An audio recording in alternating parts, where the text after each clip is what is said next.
Hi, I'm Jacob from Grapevine, Texas. Seminary Dropout with Shane Blackshear is supported by listeners like you and me. You should support the show like I did. It's easy. Just visit seminarydropout.com and click support. Thanks, and enjoy the show. You're listening to Seminary Dropout, episode 45, and I'm the host, Shane Blackshear. This week, we'll talk to Kerry Weber about her book, Mercy in the City. All this and more. Let's go.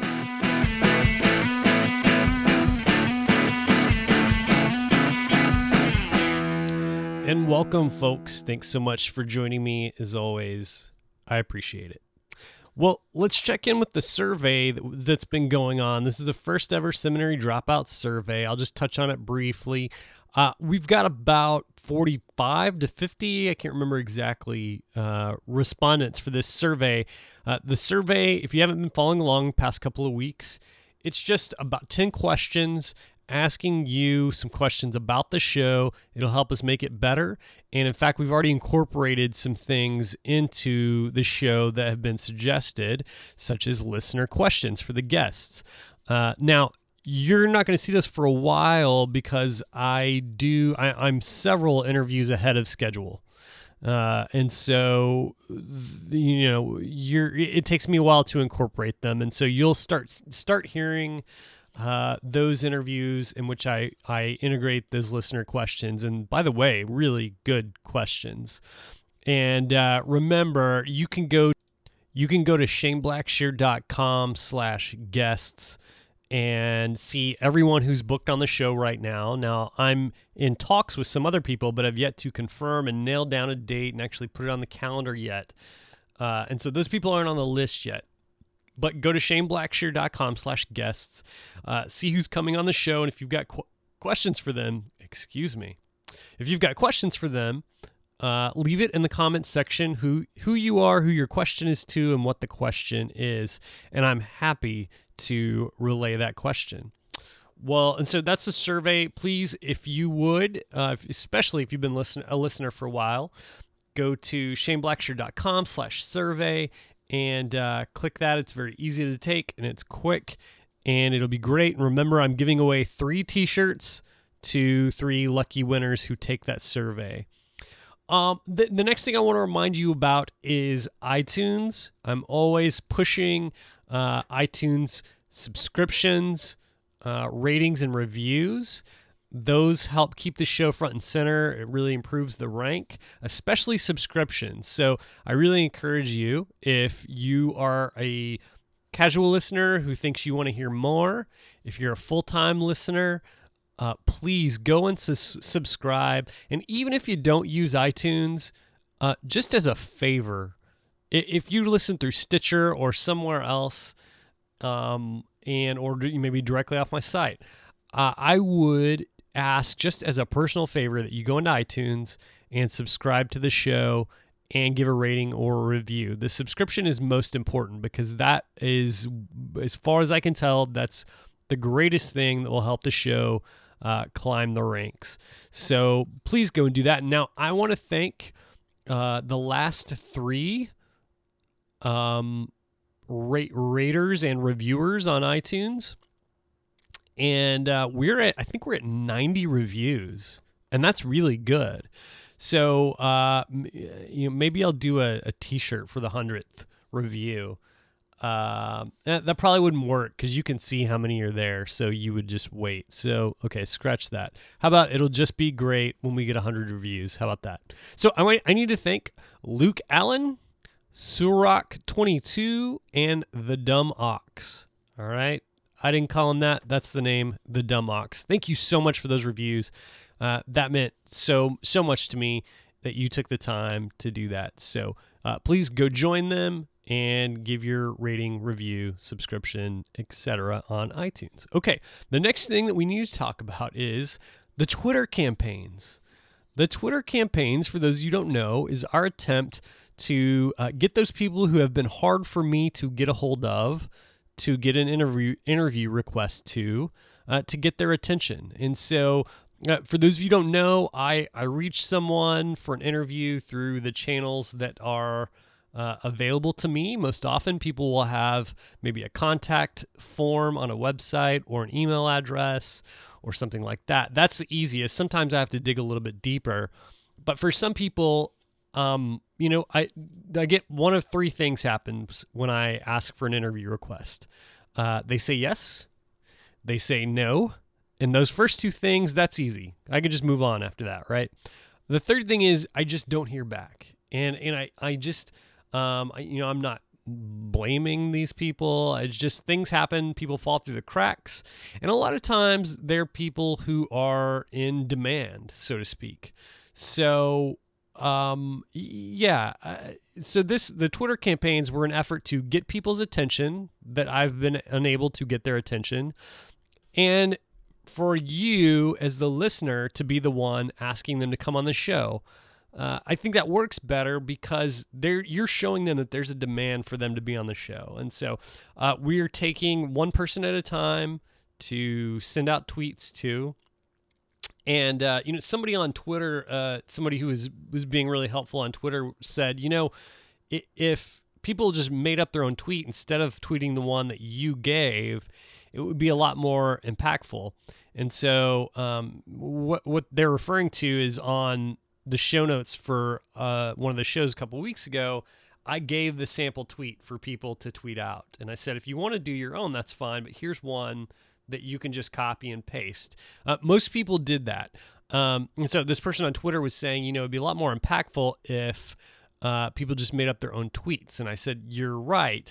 But the problem is you, especially on the internet, you have to make things very easy for people or they won't do it. And I get that. I'm included.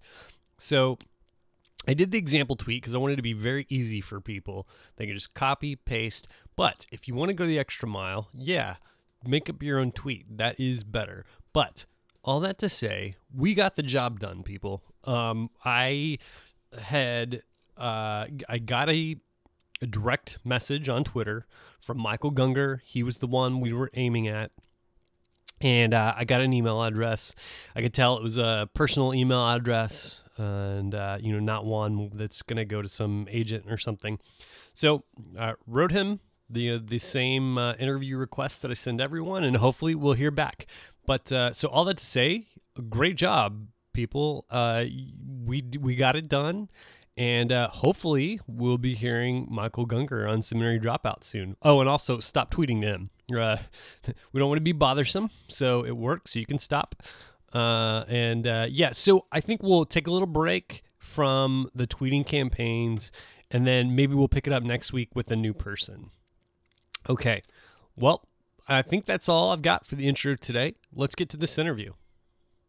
Kerry Weber is a Mercy Associate and Managing Editor of America Magazine. She is an alumni of Mercy Volunteer Corps and of the Columbia University Graduate School of Journalism. She lives in New York City. Kerry, thanks so much for joining me today. It's a pleasure to be here. I wanted to start out in asking you about America Magazine. You're the managing editor. What exactly does that job entail, and what is America Magazine?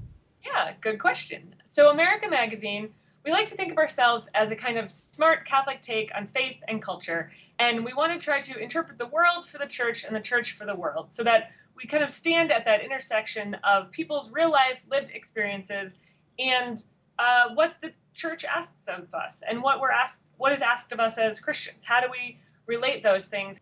I do a lot of editing of all of the articles that come in. I work with a lot of the authors and the writers that we work with. And I do a lot of the long-term planning for the issues, trying to obtain a nice balance sort of over our whole year of scheduling and in each issue to try to find articles that might speak to political issues, spiritual issues, church issues, theological issues, cultural topics, and personal stories, kind of a little bit of what we do and try to make sure we have a good balance of all of that throughout. Well, getting to your book, we're here to talk about your book, Mercy in the City. It came out earlier this year. Tell us about how you decided to practice the corporal works of mercy during Lent. As a Protestant, I knew the corporal works of mercy because they're in the Bible, but we in the Protestant world don't have a name for them. So I'd never heard of that name before. So for those like me who don't know what we're referring to when we talk about corporal works of mercy, explain that really quick. Sure, of course. Yeah. Well, as a Catholic, we just sort of have the name for them and we forget they're in the Bible sometimes. But I'm just kidding. So the corporal works of mercy, feeding the hungry, giving drink to the thirsty, sheltering the homeless, clothing the naked, visiting the sick, visiting the imprisoned, and burying the dead. These are things that Jesus says to us, particularly in the Gospel of Matthew. Whenever you do these things for the least of my brothers, you do them for me. And if we don't do them, then we're in trouble. And so we really forget about that call all the time, that these are really things we're all called to do. And so one of the articles that I was writing was about a chaplain at San Quentin State Prison who was teaching theology classes to the inmates there. And so I started kind of Googling around about that topic, about spirituality in prisons, and up pops this list of the corporal works of mercy, as we call them, and one of those is visiting the imprisoned. And I realized as I was looking over this list that I was not really doing any of these corporal works of mercy in my daily life. And if I were to go back to scripture and sort of read that and really would seem to be calling me to try to do these things in some way.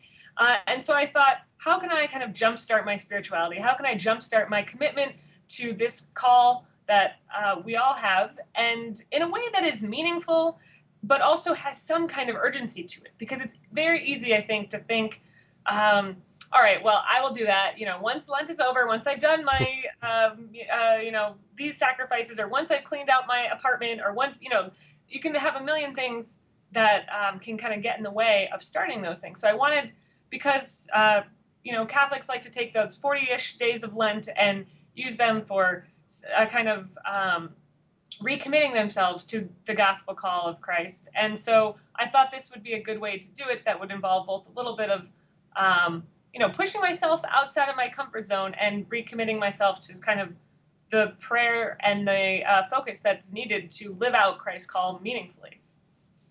A lot of the book is you kind of describing your inner conflict over doing the things or not doing the things you've committed to. You're asking yourself if you're being too legalistic or not legalistic enough, if you're doing these things for the right reasons. Is that a pretty common struggle during the Lenten season? I think when I started writing the book, I think I thought, oh my gosh, I'm just going to tell everybody all of the things that I'm struggling with, and at least they'll feel better about themselves, because they'll be like, oh, well, at least we're not her, at least. And I thought that maybe I was sort of more alone in those struggles than I actually was. And since I've written the book, I've heard from so many people that have said, I struggle with that too. I don't know what to do when I see a person who's homeless on the street. I don't know what to do when someone asks me if I should volunteer at the soup kitchen. I don't know what to do, which of these things I'm called to do, or how to best show Jesus's love to other people. And that's at the core of what we're trying to do. And I think it's that whole process has been really helpful to me, because I realized that I'm not the only person who struggles with these things. And I think it's really easy to struggle with them. If you see a person on the street who is in need, which happens all the time in a place like New York City where I live, it's hard to really get your mind around it, because literally it might happen to you multiple times a day. And so if you think about every single one of those people, you almost can become paralyzed. But if you don't think about those people, then you're kind of turning away from what Christ calls us to do. So how do you get that balance? And so, I have friends who say, all right, well, I always give someone $1. I never give someone $1, but I always give them information about the local shelter. I always, I'll go and buy them a sandwich and give it to them. Or, I will stop and talk to them, or I'll just pass by and look them in the eye. I think being able to talk about it with other people, being able to acknowledge that it's a struggle, is one way that is helpful to help you to respond in a meaningful way. One of the more subtle things that I picked up on, a theme that I picked up on that you deal with in the book, is this thing that probably most Christians who want to take the example of Jesus seriously have to deal with, which is the novelty of our good deeds kind of wearing off after a while, and then continuing to do them anyways with hopefully still joy, but kind of a less superficial one than the one that's there initially? Yeah, I think that's really true. I think it can be really easy going back and referencing that over and over and over again and saying, remember when I went to the soup kitchen? Like, instead of trying to continue that process and say, you know what, tomorrow I have to do this as well. Tomorrow I have to do it. And maybe you don't have to do the same thing every day in the same way, but you have to look for those opportunities for mercy throughout. And I think, for example, I am not a morning person. So getting up, one of the things that I was trying to do was get up for this bread line that started at 7 a.m. And so that involved me being on the subway at like 6 a.m., which involved me getting up at 5 a.m. And I get on the subway and I would think like, what are all these people doing here? Other people are awake at this hour.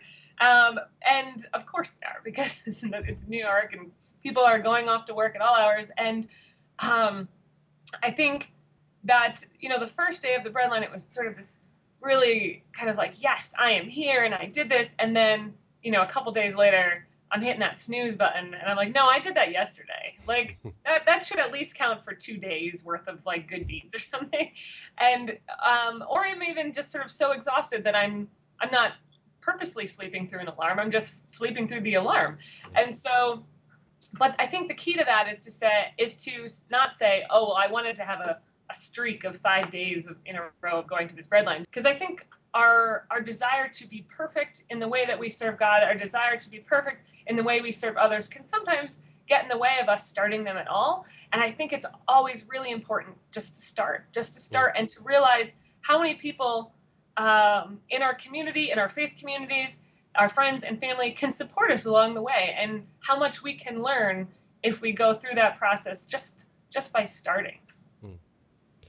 You're often in the book seamlessly weaving together your corporal works of mercy with things like signing up for an eHarmony account and thinking about the cute guy sitting behind you in mass.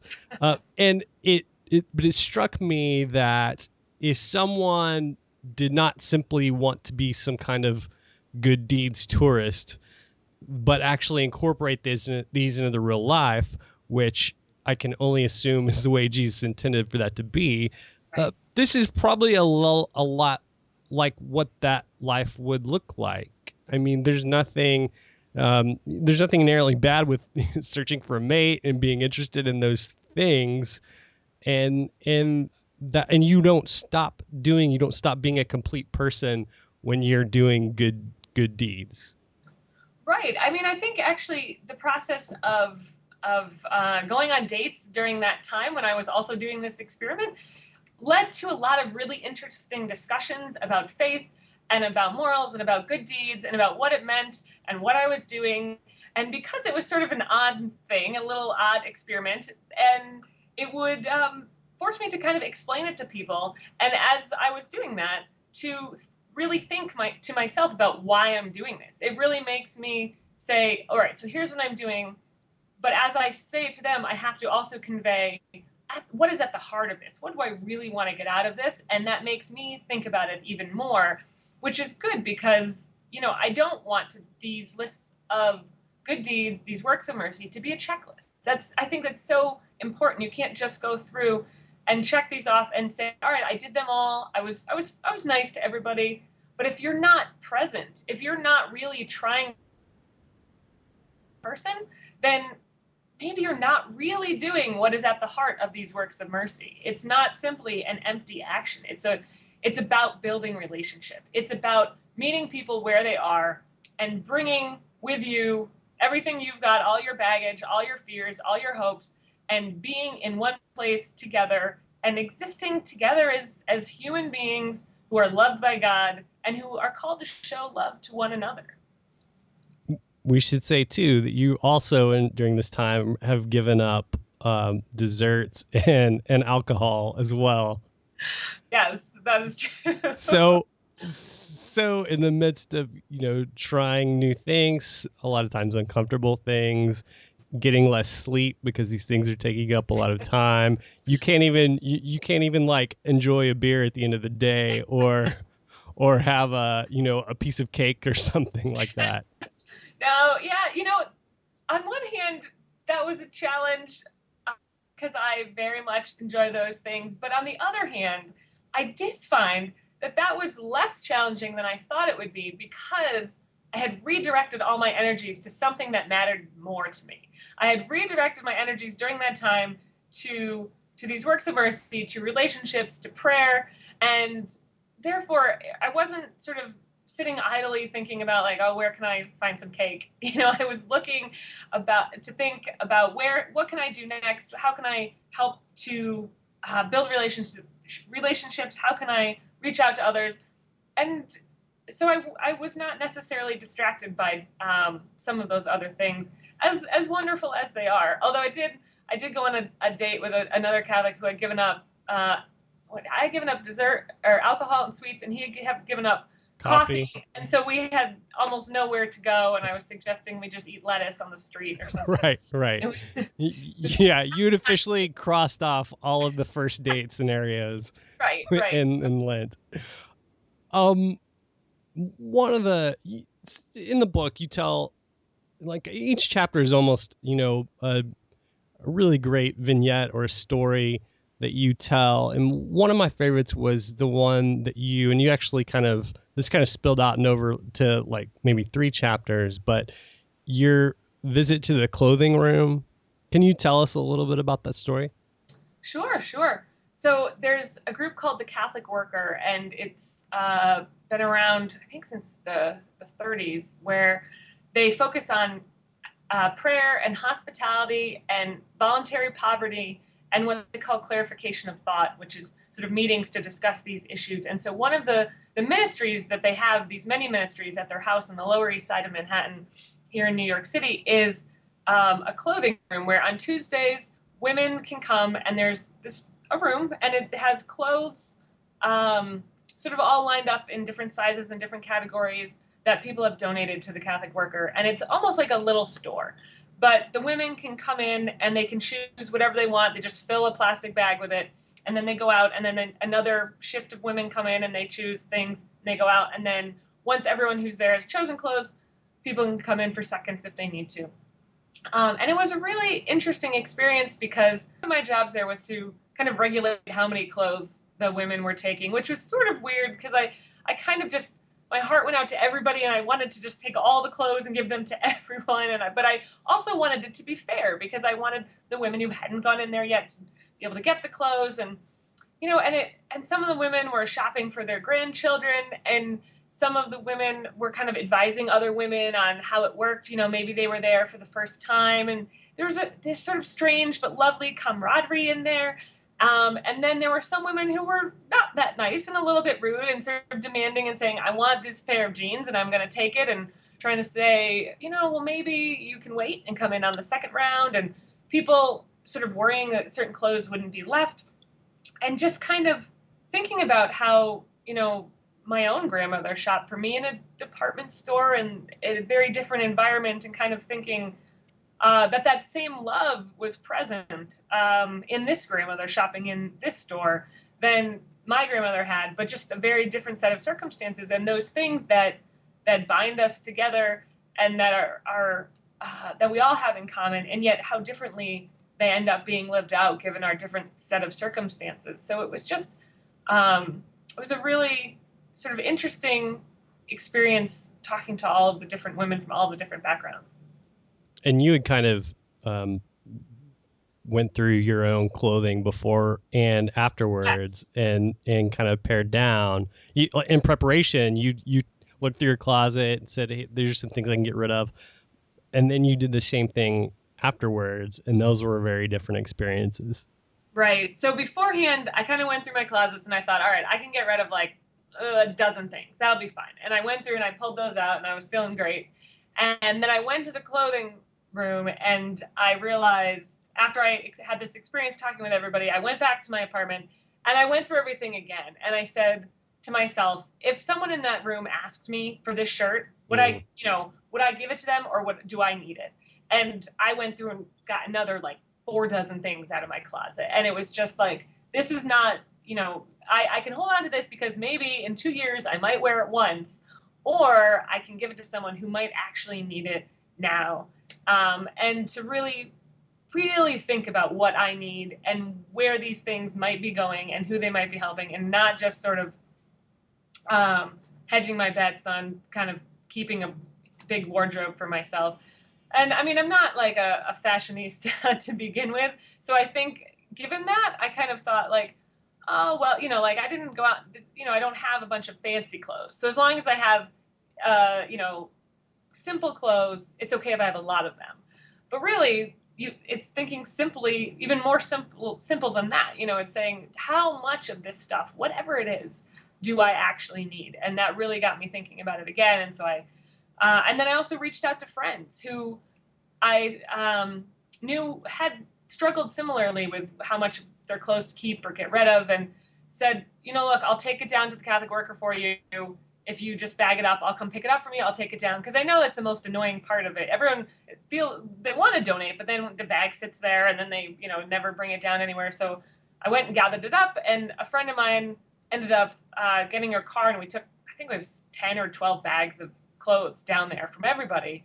And they were really grateful, and it was a good experience, and it connected a lot of my friends with an organization that they may not have heard of, and it sparked some really interesting conversations about simplicity and what we really need in our lives.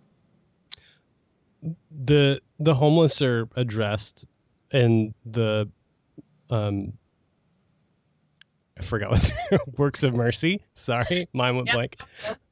What were some of the things you learned in your interactions with the homeless during this time? Right. I think one experience that I had in the bread line in the morning, the one that I was speaking of earlier, is sort of going there and expecting everyone to either be some extreme version of a homeless person, where they were either going to be just a crazy person, not a great term, but you know what I mean, or or like this Christ-like figure who would, I would turn around, I would hand them bread and I would turn around and they would be gone, right. It's like some kind of mystical person who was actually Jesus, And so instead, when I went there, my experience was some people were really grateful, and some people really friendly, and some people were really crabby, tried to sneak back into the line. And it runs the gamut, the way that the way that humanity runs the gamut. People of all different experiences, all different backgrounds, and all different sort of dispositions, depending upon the day or their experience that day. And it really made me very conscious of the humanity, just the actual humanity of the people that I was dealing with, that it was not, I was not there to serve this sort of broad population of quote unquote the homeless, but I was there to serve people who were like me and had needs that were different from mine, but that I might be able to serve on that day. And I think, again, it's that sense of, it's sometimes, when I first went there, I kind of thought, like, why am I here? Anyone can kind of do this. Is this really helping anybody? Is it a useful thing? And I think that the way that it becomes useful is not even in the sandwich, but in the relationship, and in the sense of being present to someone in a real way. And in that, if you do that and you are yourself and you are with someone, then you're irreplaceable. Then it does matter that you were there that day. And it does matter because you are an example of Christ to others, and you get to witness that presence of Christ in others. When you were trying to follow the work of mercy of visiting those in prison, you made a special visit to San Quentin prison, which is kind of infamous for its brutality, and Johnny Cash sang a song about it for a reason. You said that you arrived ready to visit prisoners, but you weren't ready to visit people. What made you say that? Yeah, I mean, I think that when I thought about my visit there, I thought that I was going to go visit any category of people: inmates, criminals, murderers, burglars, whatever label that you would put on that person is what I saw first. I saw a crime first, or an action first, and not a person first. And when I went there, and I actually spoke with some of the guys, and I spoke with them about their faith experiences in prison and about the way that they struggled with addiction, or the way that they struggled with anger, or the way that they had struggled with forgiving themselves or forgiving others, I think I realized that some of our struggles were actually a lot closer to each other than I thought they might have been. And I realized, again, that humanity, that I was there with other human beings. And it's easy to forget that, especially because you don't pass prisoners on the street every day. They're purposely locked up somewhere else. And so it's easy to not think of that group of people as part of the Christian community. And it's up to us, I think, to make sure that they know that they are part of this, of our common shared humanity, and that all of us together are loved by God, and to not be afraid to realize that we can learn something from the experience of others, even if that person has done something truly horrible. And, I was talking to the chaplain there, and I was saying it doesn't seem like these guys could do things that would put them in prison. I had spoken, and they were just so friendly, and they were so welcoming, and it just seemed, and he said, we all can do things that can put us in prison. And sometimes it's different sets of circumstances that push us one way or another. Sometimes it's a bunch of really bad decisions. But, to realize that, in that humanity, in our shared humanity, there is room for great goodness, but there's also room for really terrible mistakes and error, and that we need to sort of make sure we hold ourselves accountable, and we need to support each other in our community to try to keep ourselves going in the right direction, going toward God. It seems like that chaplain's doing some really amazing things there, and I remember you said in the book that he said, the philosophy during the 70s, 80s, and 90s was not helpful. Just kind of get these people off the street, and it changed to more of a rehabilitative sort of mindset, and that includes him doing things like teaching classes on theology and church history and things like that. There's some fascinating things he was doing there. Yeah, I think that now at San Quentin, they have a lot of really interesting ministries, multiple chaplains. They have spirituality groups. They have they were doing like a breast cancer awareness walk or something just within the prison, kind of really interesting, innovative. There's an environmental club, I think, something, and they have a newspaper that was actually just featured in the New York Times recently that they that the prisoners there work on, and the men put together that, and they get a chance to do some writing. And they also have a restorative justice program, which is a really interesting kind of discussion group that they have that's about forgiveness. It's about forgiving themselves. It's about forgiving others. Sometimes it can lead to meeting with families of victims and asking for forgiveness from them. And it's a really powerful group. And one of the great things that kind of came of my experience going there the first time was that I kept in touch with that chaplain. And I mentioned to him that this past fall, I went on a reporting trip to Rwanda. And when I was in Rwanda, I was writing on the restorative justice and the reconciliation that has taken place there since the genocide 20 years ago. And so I was telling the chaplain about this, and he said, you should come back to San Quentin, and you should talk to our guys about that program. And I kind of balked at the idea at first, thinking, I don't know, I'm not a foreign policy expert, I'm not a prison expert, I'm not a restorative justice expert. And he just said, no, just tell those stories. Just come and basically be a conduit for those stories. Bring them from the people you met in Rwanda to the people you'll meet at San Quentin.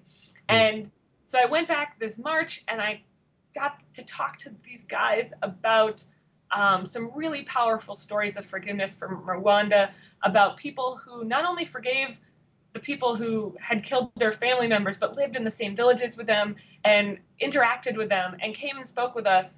And when they came to speak with us, sat next to each other, and embraced and told their story together in a way that was just this kind of radical forgiveness and this radical sense of reconciliation that is sort of unfathomable to me on some level, but there it was right in front of me.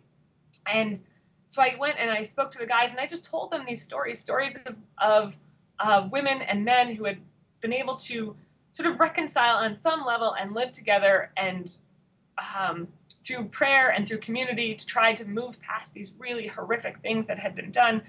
And I didn't know how the guys would react, because I didn't know what if they would just show up because it was better than being in their cells, if they would show up because it looked good for parole, if they just showed up because, they show up and whoever's talking, they'll just sit there and listen. And I was so impressed with how engaged they were, how interested they were, real questions that showed a real sense of investment in this topic and wanting to think about and relate to people who had also committed really terrible acts and crimes and murders, and to think about how they moved on and to put that in the context of their own lives. How do you feel like, or do you, I guess I should start with that, do you feel like you were changed in some way after these 40 days? Yeah, I do. And that's scary, right? Because that means you have to change the way that you act. You have to make other changes that come from that change. And you can't just sit and be comfortable in the way that things were, because you know how they can be and you know where you want them to be, and you have to keep moving toward that. And I think that what it really has helped me to do is to be so much more conscious of being in this kind of mindset of mercy, as I like to call it, mercy as a thing that we, as a characteristic that we kind of become, something we embody. It's not an act that says, I am being merciful to you, I am sort of bestowing mercy upon you. It's something we try to really live out in a way that is alive and changing and sort of within us, not just in the actions that we perform. And part of that means recognizing the works of mercy that we do for friends and family, these small acts of mercy. A young mother caring for the very corporal needs of a child, just the feeding and the clothing and the caretaking, those are corporal works of mercy. These works do not have to be done simply for people that are strangers, for people that are other. We don't always have to go outside of our home to perform these things. We have to elevate the things that we already do to realize their beauty and their meaningfulness. And when we do that, we enable ourselves to be more present to those larger works of mercy, to be more aware of these larger questions of how to live mercifully for others, and to be more aware of chances that pop up for helping with systemic change. For when we start with relationship, we realize that we're not working for justice in this abstract sense. Again, this sort of, we just want justice, whatever that means. We're working on behalf of individual people who are struggling, and we ourselves sometimes are struggling, and we have to work to help make each other's lives better, and to be help other people see God in their lives, and to let God live through our lives. There's kind of a feeling within Christianity that's largely unspoken that kind of says that things like the works of mercy are just either for, the professional Christians, the priests, the nuns, the pastors, or just super Christians. And so I'm wondering if there was a sense during that time or after where, although it was hard, where it kind of felt doing these things kind of felt accessible and doable and right. Yeah, I think a part of that comes with knowing that I was trying to do a lot of these things as part of a community. As I was able to join a group at a church, or a group that was sponsored by the city, or a couple of friends, and to do these things together, and to realize that I was not alone in these things, and the end result was not all on me. It was not even on me and my friends and my group and my community. It was on us working, through God's grace, and with that in mind. And I think, again, realizing that we didn't have to be perfect at it. I think we were really trying to live in a way that was authentic and that expressed some of those doubts and challenges that we have along the way. Because I think those are easy things to think. It's easy to think, all right, well, you know what, this is not, someone else can do this better than I can, so I'm going to let them do it, and I'm just going to watch Netflix. But I think it's we can't underestimate what we can do, and that God is just as present in, and God is equally present in every person, and it's up to us to allow that to sort of shine through. And I think, sorry, I just lost my train of thought for a second there. You were saying that, so one of the priests that has read my book sent me a link to a recorded sermon that he did, that where he talked about the works of mercy, and he mentioned the book, and he said very, very kindly, but she's just a regular person. Like, she doesn't know what she's doing either. Like, he could not emphasize enough, like, how bumbling, I think is actually the word he used, bumbling I was in this process, and was like, you guys, look, if she can try this, you can try it. Like, don't let it intimidate you. And so if I can be that for other people, if I can be like the person where it's like, if she can do this, I can do it. Maybe that's what I'm here for. maybe that's something I can offer. Well, you bring up a really good point, because although you were doing all of these, during the Lenten time on your own, so to speak, I mean, nobody was going to from thing to thing to thing with you. Every one thing that you did, you were joining with a group of believers who were already doing that thing and doing it on an ongoing basis. Yeah, and I think that it was really encouraging, because it can be easy if you're not doing these things to feel like, oh God, nothing's getting done, but to realize, oh my gosh, a lot of people are doing this, and I don't have to reinvent the wheel. I don't have to start my own bread line. I don't have to start my own foundation. I can just be a part of something larger than myself. And one of the interesting things was that, like, some of the things I did were part of faith communities, and some of them were part of city communities, and some of them were things I did on my own, but that had been sort of set up by someone else. And so it was interesting to realize, like, the different ways that you could interact with community, and the different ways that community could support me in this process, and that doing these good deeds and trying to help serve others was not necessarily dependent upon doing them with people with whom I agreed about everything. And that in that diversity, there could still be this real unity in our desire to serve other people and for the greater good of humanity.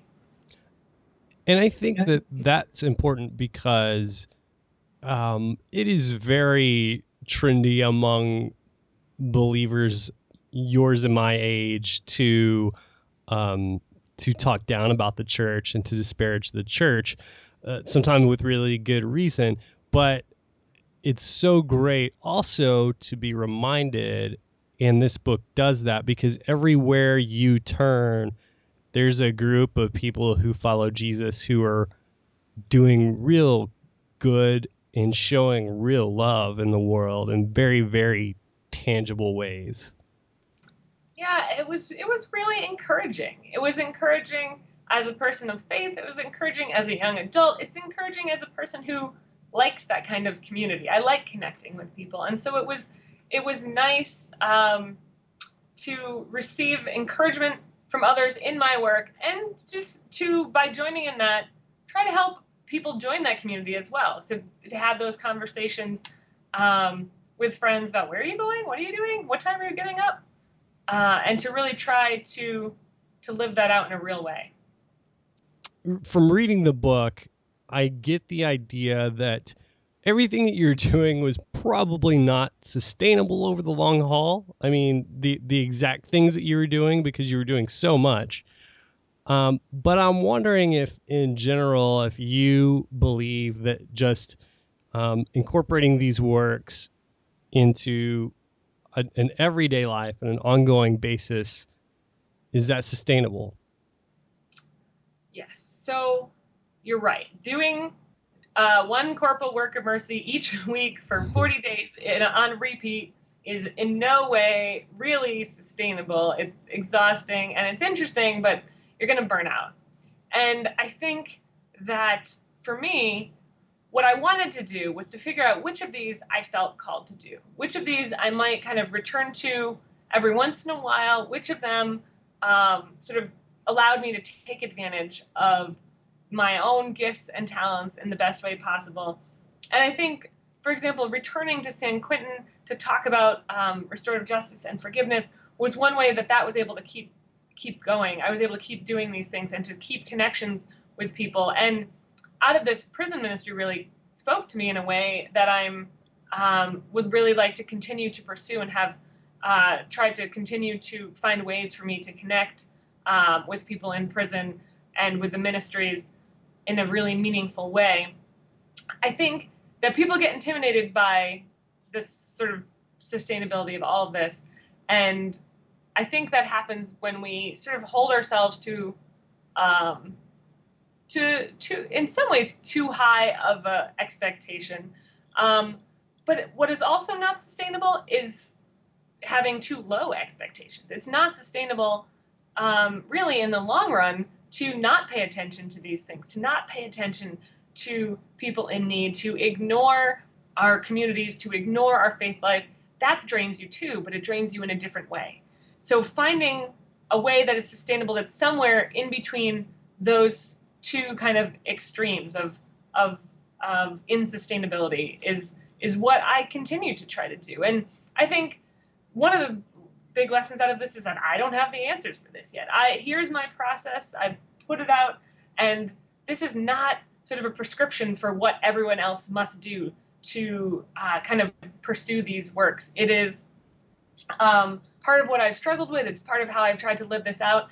And what I hope it does is raise conversations and that I can learn from and that get people talking. Because I think, the gospel calls us all to serve others, but there are so many ways to say yes to that call. There are as many ways to say yes as there are individuals in this world. And I think it's really important not to look at someone else and say, well, I can't do that, so now I'm useless. So now that's not, now I just may as well not do anything. We have to look and we have to say, all right, that is inspiring me. What are the ways that I might be able to live this out in a way that's meaningful to me, that can benefit others, that is sustainable? And how do I move forward with that? And realizing that even after you make that step, there's going to be adjustments along the way. As different events in your life happen, as you live in different places, as you might have different jobs, this might change, and that's okay. You don't have to have one answer for how you serve others for the rest of your life. It just has to be a continual discernment, a continual process that hopefully is real and authentic and brings you closer to God. Well, Kerry, it's been so great talking with you today. Thanks so much for being on Seminary Dropout. Thank you so much for having me. It was a pleasure speaking with you. Thanks as always for listening, and if you're a new listener, be sure to go check out the top 10 Seminary Dropout episodes. It's a good starting point for you. You can go there by going to shaneblackshear.com/top Seminary Dropout episodes. It's that easy. Listen, I want to give a plug this week to my friend John Chandler and his podcast, Sermon Smith. If you're a pastor, if you ever preach, or you just like public speaking, you'll love Sermon Smith. You can find it on iTunes, or just go to sermonsmith.com.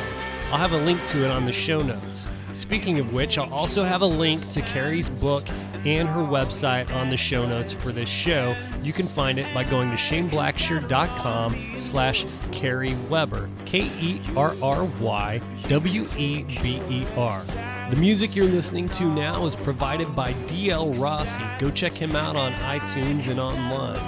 Okay, that's it for this week. Be sure to join me next week for another great episode of Seminary Dropout.